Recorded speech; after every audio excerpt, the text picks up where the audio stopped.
When I think about my journey, I think about a couple of things: sacrifice and being lucky. What's up, everybody, and welcome to Hav Mar. For me, it really came back to supporting women in leadership position in hospitality, particularly women of color. So that was one of the foundation of this restaurant. The other big part that was important of this was to find a magical neighborhood. Being so fortunate to be part of Harlem and Red Rooster, for me, if we're going to do it again, the neighborhood really mattered.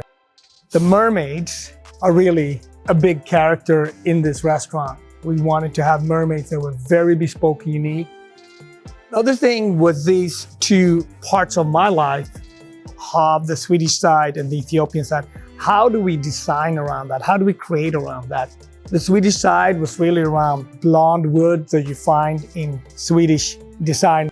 The African side really shows up in this white clay. I was born in a hut in Ethiopia, and I always bring that energy, attitude, blessings with me. So to bring it into design here. So the restaurant constantly goes between Nordic and African design and feel. My Ethiopian mother, Anu, sacrificed a lot. She took two kids, walked them into a hospital, and then she passed away, the ultimate sacrifice. And then how fortunate and lucky both me and my sister were that we got adopted. So that starting point is something that is within me and I constantly think about, or I share it with my kids, but it's a very humble beginning.